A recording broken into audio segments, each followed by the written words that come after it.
याद भी करता है। माताजी, आपने ऐसे क्यों पूछा? वो बड़ा निर्मोही है ना, भावना से कर्तव्य को ही ऊंचा मानता है। माताजी, आपकी तो वो ऐसी पूजा करते हैं जैसे माता भवानी की। उन्होंने आते समय पिताश्री से कुछ नहीं मांगा, केवल इतना ही मांगा था कि मेरी माता बहुत दुखी है, उन पर स्नेह और कृपा बनाए रखेगा। वो मन से सन्यासी,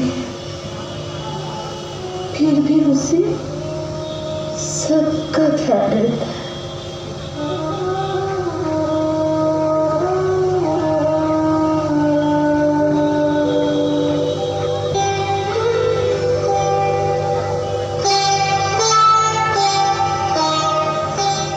भैया, सुना है भरत भैया अपने साथ राजाभिषेक की सारी सामग्री लाए हैं। वो यहीं पर आपका राज्याभिषेक करना चाहते हैं। अच्छा, परंतु भरत को ऐसी नीति विरुद्ध बात नहीं सोचनी चाहिए। इसमें नीति विरुद्ध क्या है भैया? देखो लक्ष्मण, पिताश्री के वचन का पालन करना जितना मेरा धर्म है उतना ही भारत का भी है।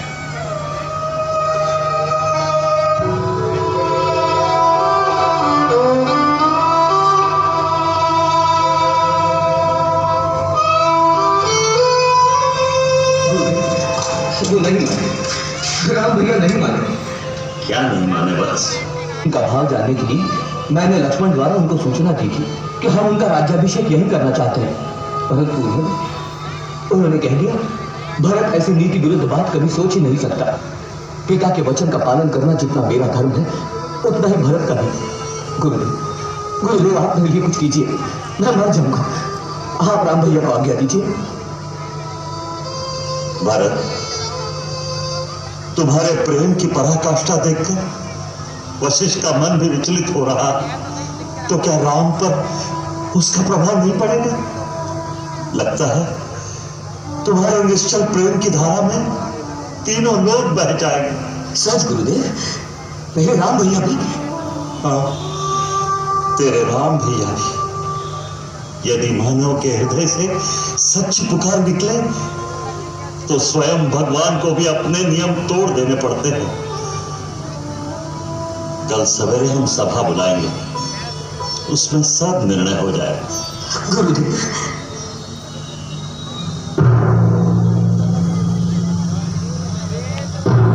पूजा बलिदानी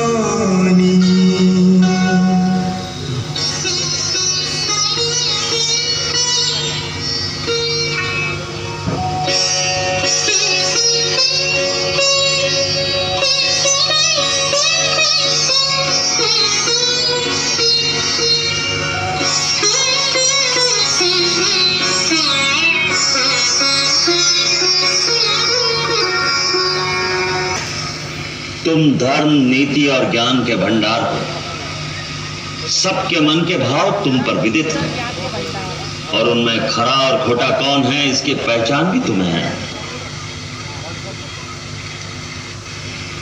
तुम ये भी जानते हो कि भरत तुम्हारे पास एक प्रार्थना लेकर आए हैं और उनकी प्रार्थना का समर्थन करने के लिए माताएं, मंत्रीगण, अयोध्यावासी और हम भी आए हैं। तुम्हारे वियोग में शोक के अथाह सागर में डूबे हुए इन आत्मीय जनों की दशा बड़ी करुणाजनक है।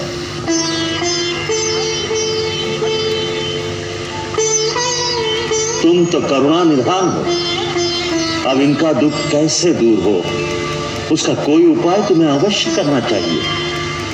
यही हम सबकी तुमसे प्रार्थना है। हे पूज्यवर, हमारे कुल में गुरु की आज्ञा का पालन करना परम धर्म माना गया है। उसी में सबका हित निहित है, इसलिए आप जो भी आज्ञा देंगे सभी उसका पालन करेंगे।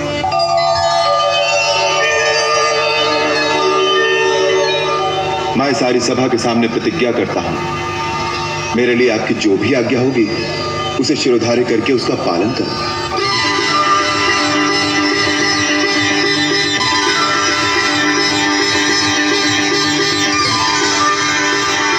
ही साधु मत, लोकमत, राजनीति और वेद शास्त्रों में कहे गए धर्म के अनुसार जो सबसे उत्तम उपाय हो उसी के अनुसार आज्ञा दीजिए। राम, जो द्वार पर मांगने आता है उसे केवल अपना दुख और अपनी आवश्यकता ही दिखाई देती है। याचक नीति अनीति को नहीं सोच सकता। इसी प्रकार हम इस समय याचक बनकर आए हैं। भरत की पवित्र भ्रातृ प्रेम की तीव्र धारा में हमारी बुद्धि, हमारा विवेक बह गया है। इस समय हमें साधु मत, लोकमत, राजनीति और शास्त्र सम्मत धर्म का आभास नहीं रहा। हमें केवल भरत का प्रेम और उसकी विफलता ही दिखाई दे रही है। हम इतना ही कह सकते हैं कि भरत का हित देखकर जो किया जाएगा वही शुभ होगा। तात भरत, तुम्हारे बड़े भाई कृपा सिंधु हैं, अतः सब संकोच त्याग कर तुम उनके सामने अपने हृदय की बात कह दो।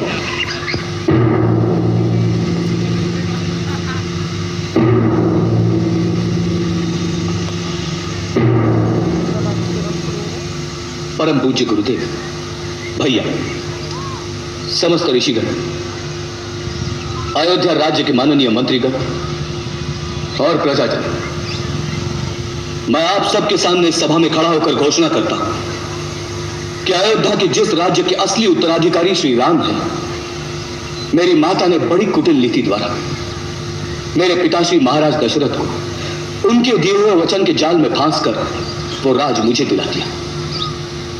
परंतु ऐसे अधर्म के पथ पर चलना मैं सर्वथा अनुचित मानता हूं, क्योंकि राज का अधिकारी सर्वदा ज्येष्ठ पुत्र ही होता है।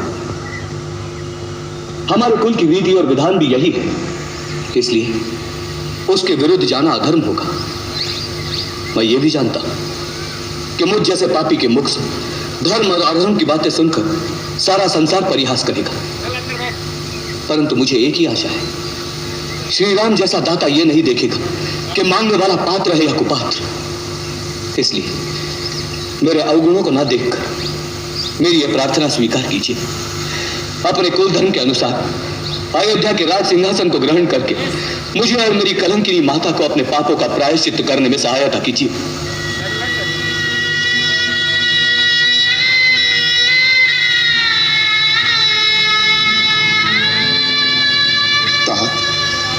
तुम अपने हृदय में व्यर्थ ग्लानि कर रहे हो।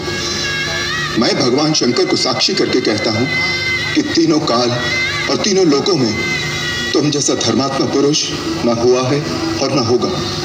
तुम पर कुटिलता का आरोप लगाना महापाप है। भरत, तुम्हारे जैसे महात्मा का नाम स्मरण करने से ही पाप, प्रपंच और समस्त अमंगल मिट जाते हैं। माता कैकेयी को भी वही मूर्ख दोष देंगे जिन्हें गुरु से सच्चा ज्ञान प्राप्त नहीं हुआ। भरत, मेरे भाई, इन भावनाओं से ऊपर उठकर केवल इतना सोचो कि हमारे महान पिता ने माता कैकेयी को दिए हुए जिस वचन के लिए न केवल मुझे त्याग दिया, वरन मुझे त्यागने के दुख में अपने प्राण भी त्याग दिए, ऐसे सत्यवादी पिता के वचन को हम चारों भाई निभाएं या उनके स्वर्गवास के पश्चात उनके वचन का निरादर करके उन्हें झूठा प्रमाणित कर दें? बताओ भरत, इस समय हम चारों भाइयों का क्या धर्म है? राम, मैं इस योग्य तो नहीं, किंतु आज सबके सामने मैं तुमसे क्षमा मांगती हूँ। मुझे क्षमा कर दो राम।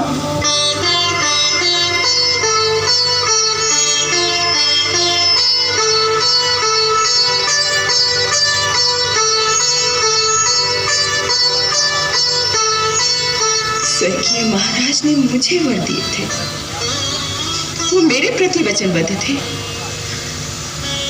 मैं आज सब गुरुजन के सामने स्वर्गीय महाराज से लिए हुए अपने उन वचनों को वापस लेती हूँ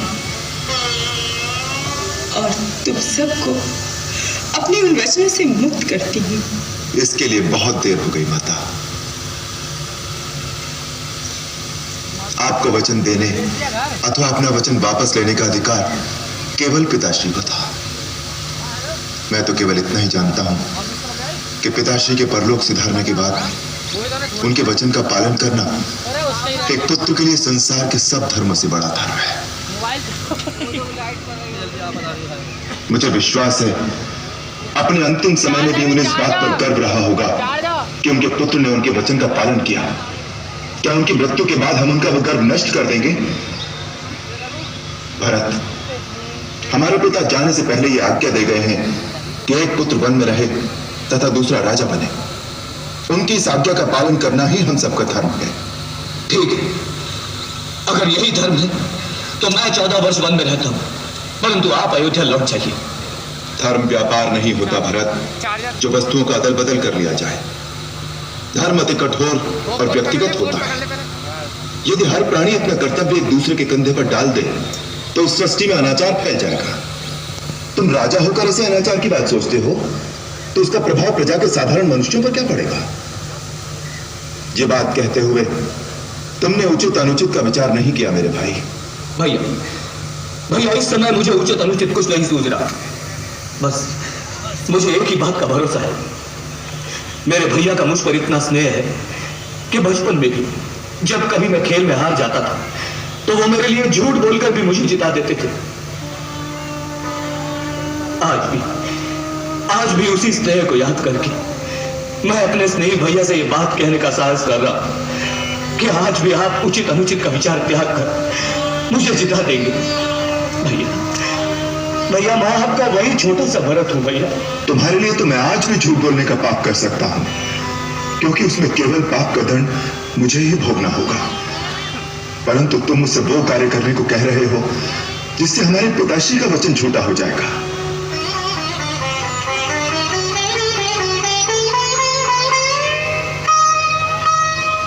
पुत्र तो उसे कहते हैं मेरे भाई जो अपने सत्कर्मों का फल अपने पिता को समर्पित करके परलोक में उनका उद्धार करे, न कि वो जो पिता के सत्कर्म को छूटा करके उनका मस्तक लज्जा से झुका दे।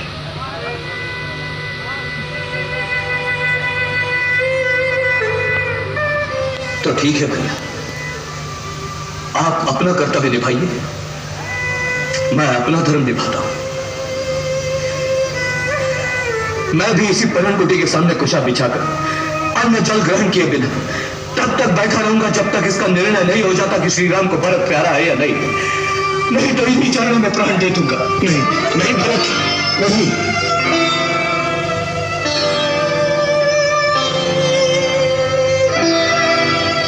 मुझे ऐसे धर्म संकट में न डालो, मुझसे तुम्हारा दुख सहन नहीं होगा। गुरुदेव रक्षा कीजिए गुरुदेव। मैं भी किंग कर्तव्य विमूढ़ हो रहा हूं राम। ऐसा लगता है भरत अपने प्रेम की गंगा में सब कुछ डुबो देगा। धर्म ज्ञान विवेक कुछ नहीं बचेगा।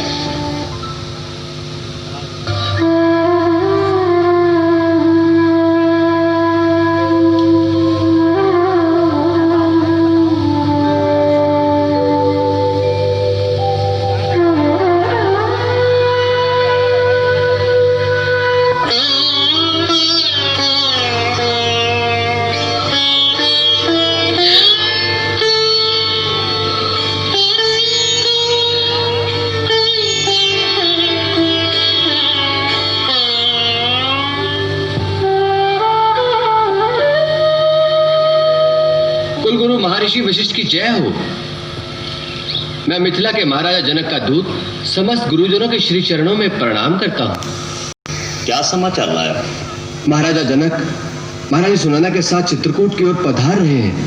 अयोध्या के सारे समाचार सुनकर कि भरत ने गुरुदेव और माताओं के साथ चित्रकूट की ओर प्रस्थान किया है, वो स्वयं नहीं रुक सके। वो मंदाकिनी के तट तक पहुंच चुके हैं और मुझे आपको सूचना देने के लिए आगे भेजा है।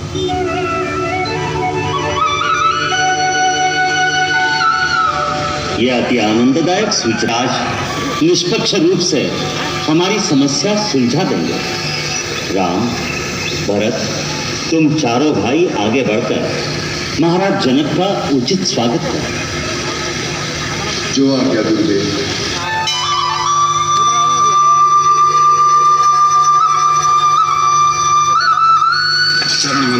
गुरुदेव। कल्याण हो विधेयराज, आपका आगमन शुभ।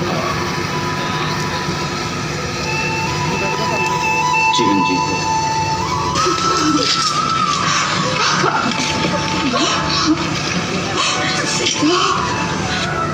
गुरुदेव, महाराज दशरथ के स्वर्गवास पर अयोध्या के साथ मिथिला भी शोक में डूबी हुई। अब तो आप ही के